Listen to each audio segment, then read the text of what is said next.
अरे ये हो ही नहीं सकता।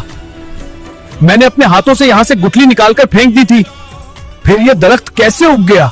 क्या हो जब एक सूखी गुठली सिर्फ एक दिन में खजूर का पूरा दरख्त बन जाए, वो भी तब जब जमीन के अंदर गुठली मौजूद ही ना हो। तो सोचिए उस नबी का मुकाम अल्लाह की नजरों में कैसा होगा। आखिर हुजूर सल्लल्लाहु अलैहि वसल्लम ने उस यहूदी को ऐसा क्या जवाब दिया? यकीन मानिए ये मौजा देखकर आपकी रूह ताजा हो जाएगी। एक मर्तबा का वाकया है। एक यहूदी नबी करीम सल्लल्लाहु अलैहि वसल्लम के पास आया। उसके हाथ में खजूर की एक गुठली थी। उसने शर्त रखते हुए कहा, अगर आप अल्लाह के सच्चे रसूल हैं तो इस गुठली से सिर्फ एक दिन में दरख्त उगा कर दिखाएं और उसमें खजूर भी लगे हों तो मैं मान जाऊंगा। नबी करीम ने उसकी शर्त मान ली। आपने अपने मुबारक हाथों से गुठली को जमीन में दबाया और अल्लाह से दुआ करके चले गए। लेकिन उस यहूदी के दिल में बेचैनी होने लगी। वो सोचने लगा, अगर सच में दरख्त बन गया तो मुझे मुसलमान होना पड़ेगा। यही सोचकर वो शाम के वक्त चुपके से वहां गया और जहां हुजूर ने गुठली दबाई थी उसने वो गुठली निकाली और दूर फेंक दी ताकि न गुठली रहे न दरख्त उगे। मगर जैसे ही सुबह हुई वो यहूदी वहां पहुंचा तो मंजर देखकर उसकी आंखें फटी की फटी रह गईं। वहां खजूर का एक बड़ा दरख्त खड़ा था और उस पर ताजे खजूर भी लगे हुए थे। यहूदी ने हैरत में पड़कर फौरन 2-3 खजूर तोड़े। उन्हें खोलकर देखा मगर वो हैरान रह गया। उन खजूरों के अंदर गुठली मौजूद ही नहीं थी। वो घबराया हुआ भागा भागा नबी करीम की बारगाह में गया और कहने लगा, सब कुछ तो ठीक है, दरख्त भी है, खजूर भी है, मगर इन खजूरों में गुठली क्यों नहीं है? नबी पाक ने मुस्कुराते हुए फरमाया, गुठली कैसे होती? वो तो तुमने शाम को ही निकाल कर फेंक दी थी। ये सुनते ही उस यहूदी का दिल पिघल गया। उसे यकीन हो गया कि इनसे कोई बात छुपी नहीं रह सकती। उसने उसी वक्त कलमा पढ़ा और मुसलमान हो गया। सुभान अल्लाह, क्या बात है हमारे हुजूर सल्लल्लाहु अलैहि वसल्लम की शान की, जिनके हुक्म से बिना बीज के भी दरख्त फल देते हैं। अगर आपके दिल में भी हुजूर सल्लल्लाहु अलैहि वसल्लम के लिए मोहब्बत है तो कमेंट में सुभान अल्लाह जरूर लिखें। इस मौजज़े को अपने तक मत रोकना, इसे शेयर करके सदका जारिया का हिस्सा बने और ऐसे ही ईमान ताज़ा करने वाले वाक़ियात के लिए चैनल को सब्सक्राइब किए बिना हरगिज न जाएं।